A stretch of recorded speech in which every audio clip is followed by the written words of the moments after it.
Lalo Zuna, director general del BBVA Bancomer. ¿Cómo estás? Muy buenas noches. Un gusto como siempre, David. Oye, Eduardo, platícale al auditorio, platícame a mí. ¿Cómo se dan los resultados del Grupo Financiero Bancomer?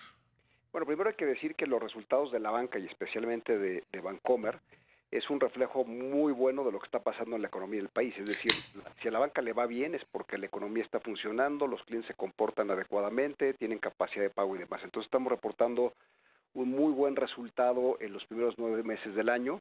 La cartera está creciendo a ritmos del 8.3%, la captación está creciendo a ritmos prácticamente del 15%, y esto implica que prácticamente todos los indicadores en términos de resultados nos llevan a seguir siendo el líder absoluto del mercado mexicano. Para darte un dato en términos del reporte de utilidades, la utilidad crece el 13.8%, estamos logrando 34.300 millones de pesos de utilidades en estos primeros 9 meses del año, pero insisto, esto es una mezcla de un muy buen desempeño del banco en términos de actividad comercial, es decir, lo que estamos trabajando con los clientes, el comportamiento de la tarjeta de crédito, el consumo, los autos, el crédito al sector productivo, un muy buen control de gastos que nos permite seguir claramente invirtiendo fuertemente en la infraestructura del banco. Y cuando hablaba del comportamiento de los clientes, buen comportamiento en términos de pago de sus créditos. Estamos en tasas históricamente bajas en términos de cartera vencida, y esto también refleja que estamos dando muy bien los créditos que estamos otorgando, es decir,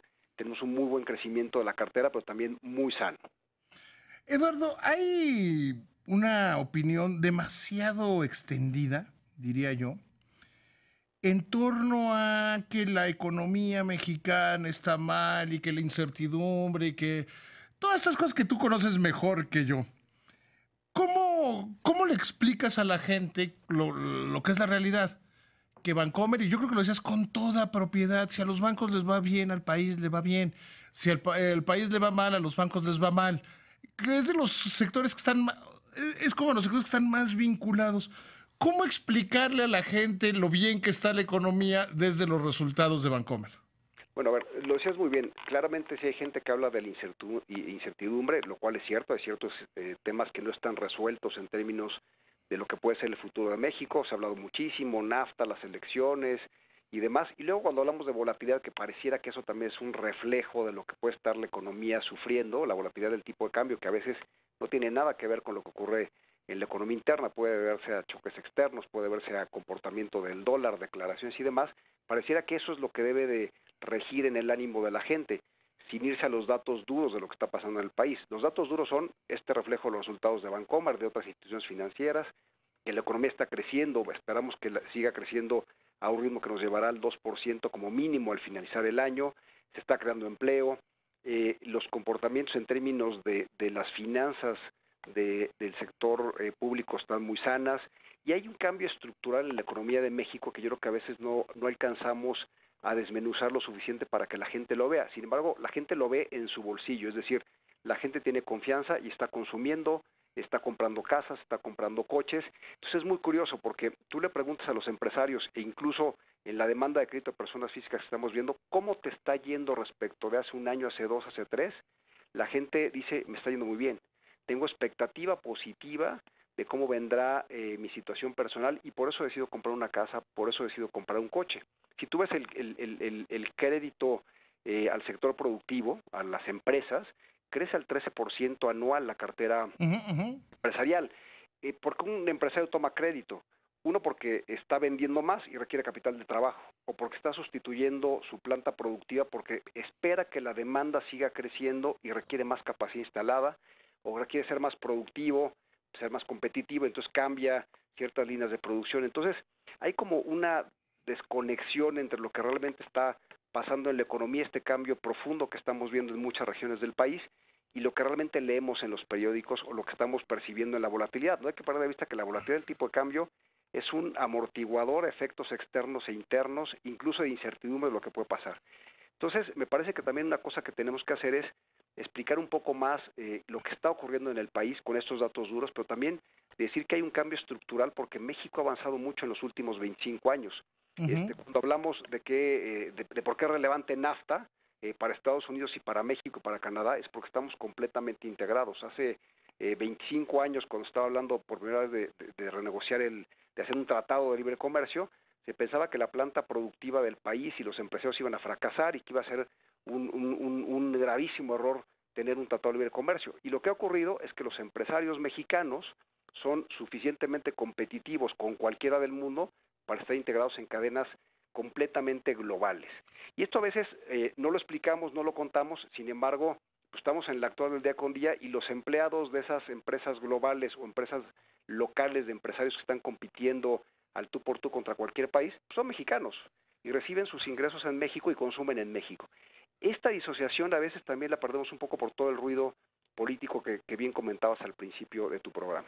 Fíjate, Eduardo, que abonando a lo que decías, estaba pensando en hace 23 años, cuando la gente decía que el Tratado de Libre Comercio iba a desaparecer, a desaparecer empleos, iba a desaparecer a las pequeñas y medianas empresas del país y que Estados Unidos nos iba a pasar encima. Si escuchas el discurso de Trump, es exactamente el contrario, les va tan bien a ellos que nos están ganando. Así es, exacto. Es bastante curioso cómo los discursos se van moviendo y cómo las perspectivas de los diferentes países e incluso de los actores puede ser tan distinta.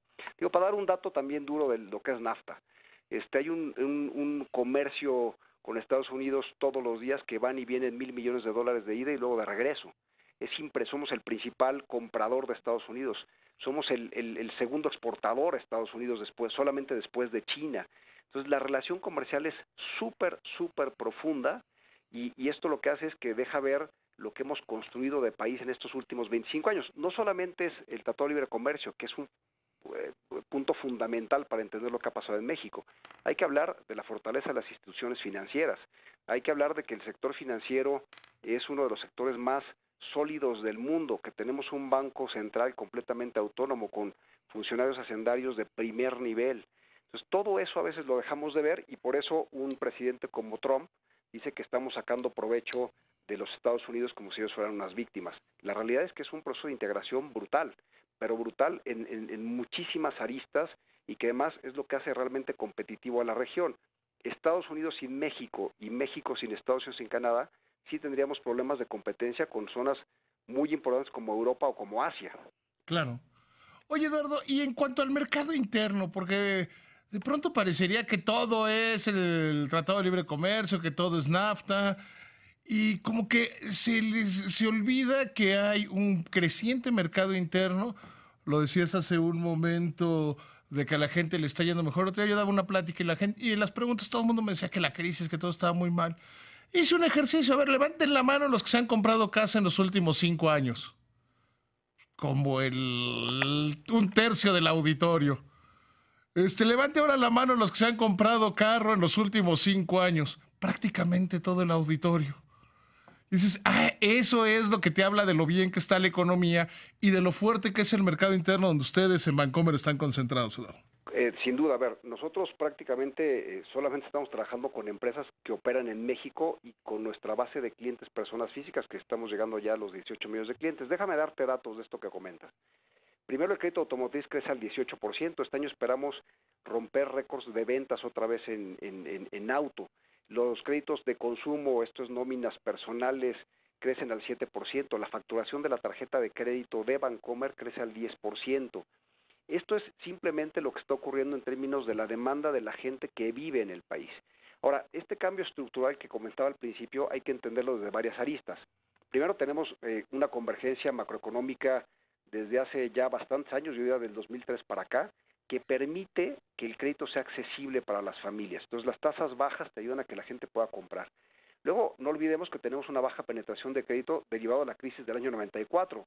La economía y las familias se desapalancaron, pero por una crisis, no por una solvencia económica de las familias. Entonces, hay muchísimo recorrido para que la gente tome crédito, la gente, las personas físicas, las compañías, y ser mucho más, adelantar satisfactores de tal forma que la economía crezca. Luego, es un país que a veces se nos olvida que tiene un bono demográfico, y ese bono demográfico se convierte en 600,000 familias por año que demandan crédito, muebles, para casas, para un coche, para muchísimas cosas. Y luego, en la medida que la gente incrementa su capacidad de gasto, pues empieza a viajar, cambia un refrigerador, compra una televisión Y luego hay otro componente que también dejamos de ver. La economía mexicana, uno de sus grandes lastros es el nivel de informalidad. Depende cómo lo miras, pero digamos que la informalidad está en el 55% de este país. Pero ha habido un proceso de formalización de la economía que permite que esa gente entre al sector financiero y por lo tanto también demande crédito.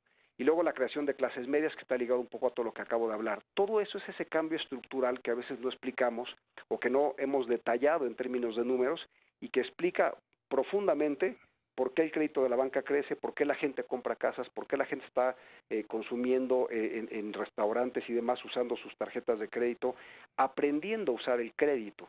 De verdad estamos viendo algo que sorprende cuando uno no entra a profundizar un poco estos temas, y esa es la realidad de México.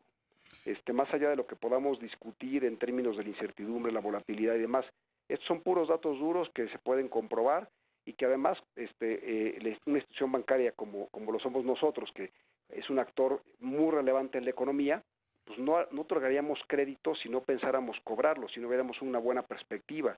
Nosotros no prestamos el capital del banco, lo que prestamos es el capital de el ahorro de nuestros clientes, y por eso tenemos una responsabilidad fiduciaria, lo tenemos que hacer muy bien, tenemos que ser responsables en el otorgamiento, hacer un buen análisis, considerar perspectivas de crecimiento, de inversión, de cómo evoluciona el país. Todo eso es lo que nosotros tenemos que hacer para ser un actor relevante en términos del sector financiero, pero sobre todo ser responsables en lo que estamos haciendo. Mira, yo te diría, Eduardo, abonando a lo que dices, primero a mí me parece que una labor más importante de un banco que dar crédito es cuidar los depósitos. Correcto. Podríamos discutir, hay quien discute, no, es que son las dos funciones fundamentales. La función fundamental es cuidar el dinero de los depositantes. Correcto, y por eso estamos regulados. O sea, la lógica de la regulación de la banca no es por el otorgamiento de crédito, es porque el regulador, la autoridad, cuida los depósitos del país, de la gente. Y los depósitos son la nómina, o sea, ¿por qué uno cree? Cuando de repente hablamos de depósitos, la gente cree que son los grandes capitales de los multimillonarios. No, es la nómina del que le pagan en nómina Bancomer. Correcto, así es. Es el que tiene una tarjeta de cheques. Es el que tiene una cuenta de débito. Correcto. Cuando hablamos de captación bancaria, es justamente lo que estás describiendo, y también el flujo de cobros y pagos de las empresas de este país que reciben pagos de sus clientes y que le pagan a proveedores y que tienen capital de trabajo. Es la actividad misma de todos los entes económicos de una sociedad. Por eso la captación bancaria crece, porque hay dinamismo económico, y lo que nosotros estamos cuidando es justamente esto que bien comentas, ¿no? Eduardo, te agradezco muchísimo que me hayas tomado la llamada. Te mando un abrazo y ojalá nos veamos pronto. Es un gusto, como siempre.